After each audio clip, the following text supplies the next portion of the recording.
जैसा कि हमने लास्ट एपिसोड में देखा था, एमसी एक माउंट की तलाश में टूम में आ चुका था और वहीं पे एक्सप्लोर कर रहा था। दूसरी तरफ उसकी बहन की जिंदगी बद से बदतर होती जा रही थी। अब उसकी जिंदगी के बस 2.5 साल ही रह गए हैं। वो अपने कनेक्शन में हर इंसान को कॉल करती है, पर हर एक से बड़ा एक ठरकी निकलता है। चारों तरफ से हार मानने के बाद उसे अपने भाई की याद आती है, तो तुरंत ही भाई से मदद मांगने के लिए उसके घर पे आती है, पर घर पूरा खाली था और उसे अपना भाई कहीं नहीं मिलता। और वहीं क्विंगफेंग टूम में मॉन्स्टर्स की लहरों को काटते हुए अब आखिरी बॉस के कॉफिन के सामने आ चुका है और उसने आसानी से अपनी नई नई मिली हुई स्किल्स की हेल्प से इसे भी मार दिया था। पर ये बस गोल्ड लेवल का बॉस था, तो ज्यादा कुछ अच्छी लूट नहीं मिलती, बस एक को छोड़ के एक माउंट बेल। अपनी लूट में माउंट बेल देख के तो क्विंगफेंग भी हैरान था और यहीं पर हमारा पिछला एपिसोड खत्म हो गया था। हमारे नए एपिसोड की शुरुआत होती है। क्विंगफेंग अब भी अपनी माउंट बेल को देख के बहुत खुश हो रहा था और वो कहता है कि इसमें तो सच में एक माउंट है, लिनलियो सच में एक कोई फिश है, उससे बातचीत करना सच में वर्थ इट था। यहाँ लिनलियो लिटिल ब्लैक का ही नाम है, मैं दूसरी ट्रांसलेशन से एक्सप्लेन कर रहा हूँ, तो कंफ्यूज मत होना। फिर क्विंगफेंग इस बेल की इंफॉर्मेशन जब चेक करता है तो उसे पता चलता है कि इस माउंट बेल के अंदर है घोस्ट नाइट वुल्फ। इसका इस्तेमाल करने पे क्विंगफेंग एक लेवल 11 के घोस्ट नाइट वुल्फ को समन कर सकता है, जो इसकी बैटल में मदद करेगा और एमसी इसके ऊपर राइड भी कर सकता है। इसमें लेवल 11 की लेवल रिस्ट्रिक्शन है, मतलब लेवल 11 से नीचे का बंदा इसे यूज नहीं कर सकता। क्विंगफेंग जब इस इंफॉर्मेशन को पढ़ता है तो बहुत ही ज्यादा खुश हो जाता है और वो कहता है बहुत अच्छे, ये ghost night wolf early stages में मिलने वाले माउंट्स में से सबसे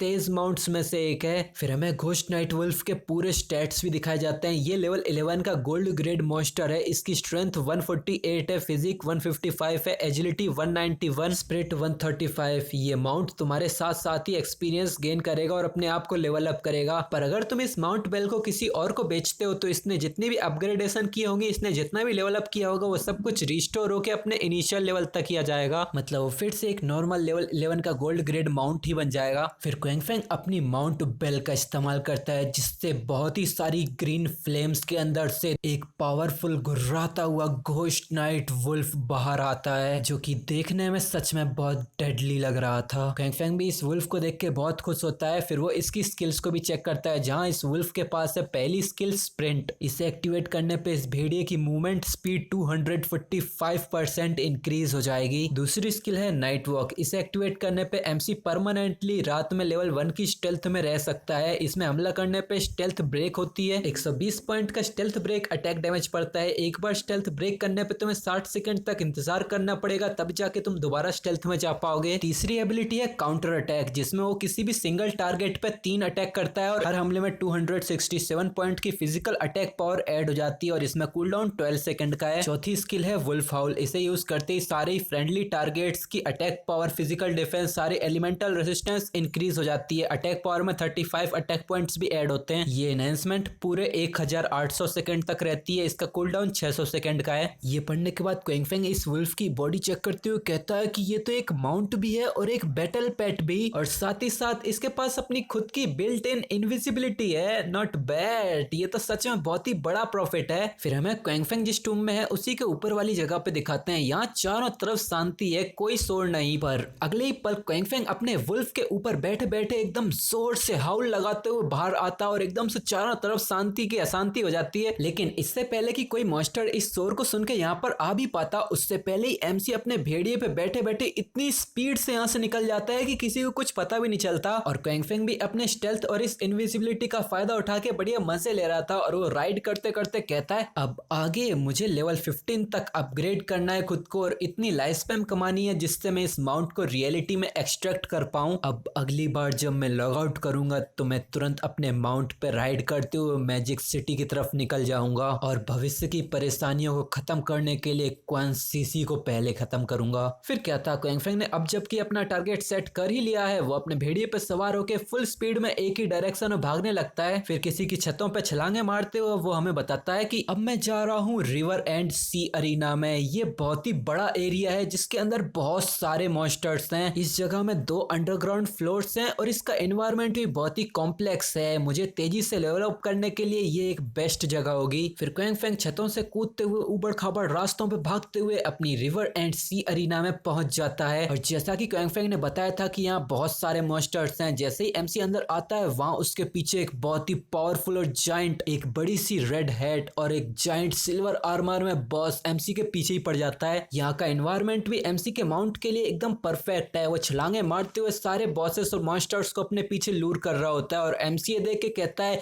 ये तो एक पैराडाइस है लेकिन सिर्फ ताकतवर लोगों के लिए। फिर क्वांग का वुल्फ एक छलांग मारते हुए छत की दूसरी तरफ निकल जाता है और वो बॉस मॉन्स्टर उसे देखता ही रहता है और इस छलांग पे एमसी और उसके वुल्फ को एक परफेक्ट एंगल मिल जाता है। तो क्वांग और उसका वुल्फ भी इन मॉन्स्टर्स पर खून के प्यासे भेड़िए की तरह एक छलांग लगाते हुए अपनी स्किल्स को एक्टिवेट करके टूट पड़ते हैं। एमसी भी अपनी आंखें एकदम से खोलता है और इंस्टेंट शैडो स्लैश के साथ यहाँ खड़े सारे के सारे ही मॉन्स्टर्स के टुकड़े टुकड़े कर देता है। तभी हमारा सीन चेंज होता है। एक सुहानी शाम, बस रूइन सिटी को ना देखो तो बहुत ही अच्छी है। इसी जगह पे आन्यू अपनी एक स्ट्राइक के साथ एक मॉन्स्टर को खत्म कर देती है और अपना पसीना पोंछते हुए कहती है ये तो बहुत अच्छा हुआ कि हम जीत गए। पर इस बार आन्यू अपनी टीम में एक चमचा लेके आई थी जो किसी अनजान प्रजातियों के इंसानों की तरह तालियां बजाते हुए आन्यू की तारीफें करते हुए कहता है जैसा कि कैप्टन आन से उम्मीद करी जा सकती थी, उनका डैमेज तो सच में इंसेन है। और इस चमचे का नाम है मान नाइलियांग और ये जियांगाई सिटी के डायरेक्टर का चूजा है, मतलब बच्चा है। और ये चूजा मनी मन सोच रहा था कि हिडन प्रोफेशन ड्रैगन स्वॉर्ड्समैन सच में ऑसम है। आन्यू भी सच में मेरी पसंदीदा औरत कहलाने के लायक है। ये आन्यू पे लाट टपका ही रहा था पर आन्यू आगे बढ़ते हुए कहती है कि ये बॉस बस लेवल 8 का गोल्ड ग्रेड बॉस है, पर फिर भी हम सबको मिलके भी इसे मारने के लिए 10 मिनट से भी ज्यादा लग गए। मुझे सच में समझ में नहीं आ रहा है कि बॉस ने कैसे एक प्लेटिनम बॉस को अकेले मार दिया। पर पीछे से इसका नया नया चमचा कहता है कि वो तो बस एक हलकट असेसन है जो अपनी लुका छिपी वाली टेक्निक्स का इस्तेमाल करके बॉस को मारता है। उसके तो भाग्य में ही लिखा है वो जिंदगी भर अनवर्दी ही रहेगा। और ये चमचा मनी मन सोच रहा था कि किस्मत से इस लड़की के पास कोई बैकग्राउंड नहीं है और मेरा एक गवर्नमेंट ऑफिशियल के बेटे के स्टेटस से मैं इस लड़की को आसानी से अपने चंगुल में फंसा सकता हूँ। पर यहाँ आन्यू जब ये देखती है कि ये अपने बॉस को हलकट कह रहा है तो ये लड़की नौटंकी करते हुए कहती है क्या सच में? पर इस हिसाब से तो तुम्हारे जैसे आर्चर के लिए कहीं और आसान नहीं होना चाहिए कि एक बॉस को मार सको। अब अपना तीर अपने ही पिछवाड़े में घुसा देख के लड़का हिचकिचाने लग जाता है और वो अपने दांत पीसते हुए कहता है आमा मेरे जैसा सीधा साधा और अच्छा इंसान ऐसी घटिया टेक्निक्स का इस्तेमाल नहीं करता। फिर वो चालाक लोमड़ियों की तरह इन लोगों के कान भरने लग जाता है और वो कहता है कि मैंने सुना है कि शैडो रियल लाइफ में एक खून का प्यासा और लो क्लास पर्सन है। मैं शंघाई पुलिस फोर्स से एक हंटर को जानता हूँ, उसके पास लेवल 3 का एंटी स्टेल्थ लेवल है। मेरे ओपिनियन में तो सबसे बेहतर तरीका यही रहेगा कि हम एक ट्रैप को सेट करते हैं और शैडो की रियल आइडेंटिटी का पता लगाते हैं और फिर उसे कंट्रोल करेंगे। इस तरह का इंसान जब हमारे ही ऑफिशियल स्टाफ की तरह काम करे तभी जाके हम चैन की सांस ले सकते हैं, वरना जिस तरह की चीजें सोंगफाई और जियानली के साथ हुई हैं वैसी चीजें दोबारा होंगी। क्या हम हर बार उसका फैलाया हुआ कचरा साफ करते फिरेंगे?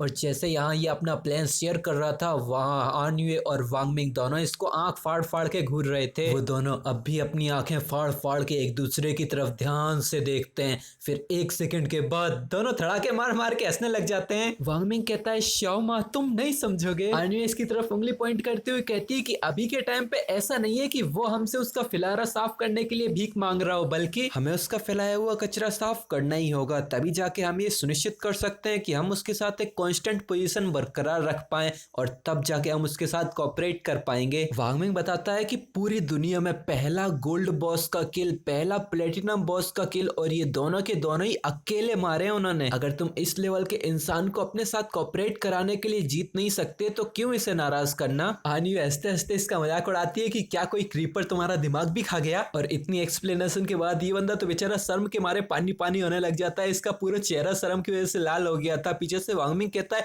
अब डांटना बंद करो, डांटना बंद करो, ये एक सेकंड जनरेशन का यंग मास्टर है। पीछे से आन्यू कहती है तो क्या हुआ, क्या सेकंड जनरेशन को दिमाग की जरूरत नहीं होती? तो वांग मिंग कहता है अगर तुमने थोड़ा और बोला तो वो बस रोने ही लगेगा थोड़ी देर में। पर अब मान नालियांग की शर्म गुस्से में बदल चुकी थी और वो गुस्से में चिल्लाते हुए कहता है डैम शैडो, क्या वो बस मक्खियों की तरह मसला जानने वाला असेसन नहीं है? मैं तुम्हें उसकी स्टेल्थ लेवल के साथ कीप अप करने का एक रास्ता बता रहा हूँ, तुम फिर भी डर रहे हो कि उसे कंट्रोल नहीं कर सकते। और तुम बिना किसी बैकग्राउंड वाले लोगों की हिम्मत कैसे हुई कि तुमने मुझे डांटा?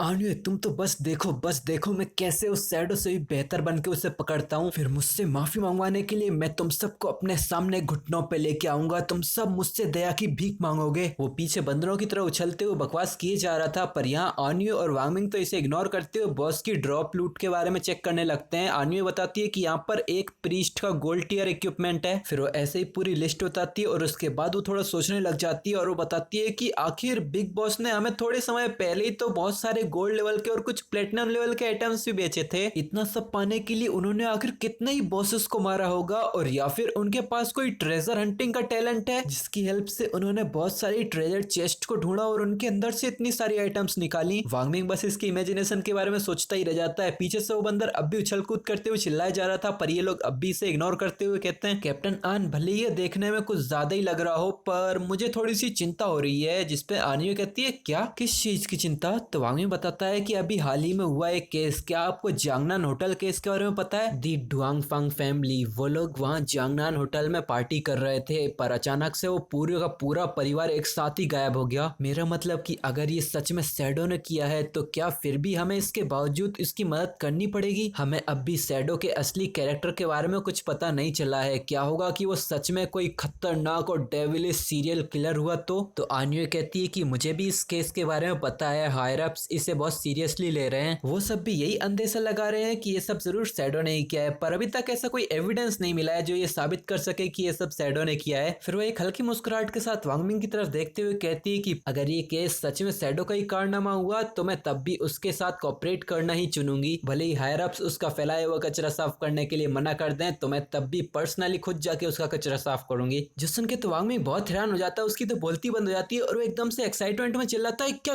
क्यों? पर आनियो एकदम रिलैक्स मूड में आगे बढ़ते हुए कहती है कि कौन ही शैडो का पिछवाड़ा सहलाना चाहेगा। जो सुन के तो वांग मिंग भी कंफ्यूज हो जाता है और हम भी।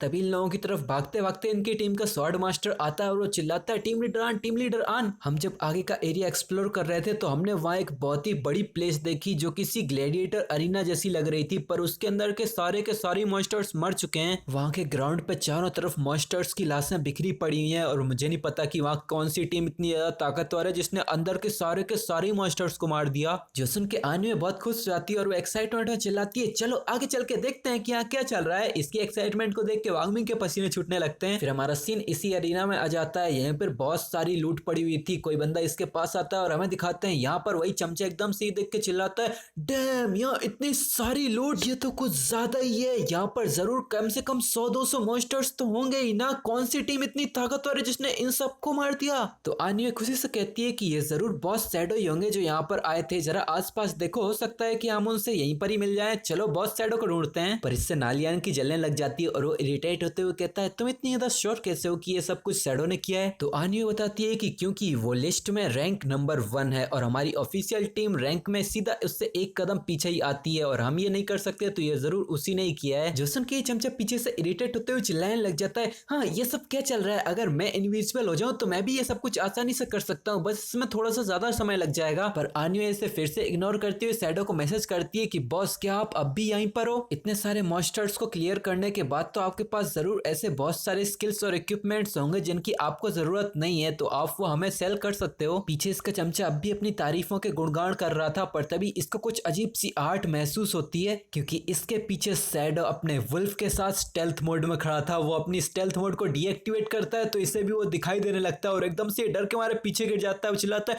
वो, और वो तो पेंट में ही मुंह देता है। पर इतने बड़े माउंट को देख के आनियो तो एमसी के प्यार में ही पड़ जाती है और चमचमाती हुई आंखों के साथ कहती है, वाओ बॉस, ये तो एक माउंट है, ये आपको कहां से मिला? तो काइंग फेंग कहता है, तुम्हारे कोऑर्डिनेट्स के लिए शुक्रिया और ये मुझे टूम से ही मिला और एक स्पेशल थैंक्स जाओहाई के लिए। आखिर ये टूम तो तुम्ही ने ढूंढी। जो सुन के जाओहाई भी खुशी के मारे हंसने लग जाती है और इधर एमसी आनियो से कहता है कि चलो एक ट्रेड करते हैं, तुम ये आसपास ग्राउंड पे पड़ी सारी आइटम्स को पैक पुक करके रख सकती हो पुराने रूल्स के हिसाब से। तो आनियो इसको बीच में ही काटते हुए कहती है, हाँ मुझे पता है, अगर मुझे ये गुड्स पसंद ना आए तो मैं नहीं खरीदूंगी। मुझे पता है कि बिग बॉस हमेशा फेयर प्राइस ही देते हैं। ये लोग यहाँ पे ट्रेड कर रहे थे। पर पीछे इसका चमचा मनालियांग, वो तो अब भी अपनी पैंट में ही मूत रहा था और इनकी टीम का स्वॉर्ड मास्टर भी ये देख के अपनी आंखें बाढ़ फाड़ के देख रहा था और वो कहता है, क्या तूने मूत दिया? पर ये मनालियांग वो तो अंदर ही अंदर लाल पीला हुआ जा रहा होता है और वो मनी में सोचता है, dam shadow, dam beast, actually में इन लोगों ने पब्लिक के सामने मेरी इतनी बुरी हालत कर दी। मैं बस शैडो, तू बस मेरा इंतजार कर। और यहीं पर ये चैप्टर खत्म हो जाता है। इसका एक चैप्टर और भी आ गया है, उसे भी मैं जल्दी एक्सप्लेन करके डाल दूंगा। और हाँ, बैकग्राउंड में तुमको इतना ज्यादा शोर शराबा सुनाई दे रहा होगा,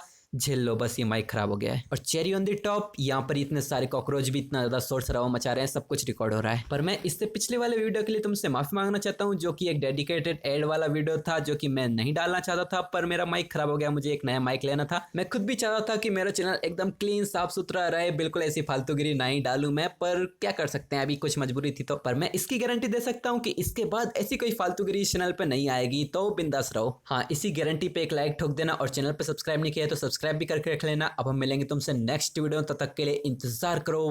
बाय बाय।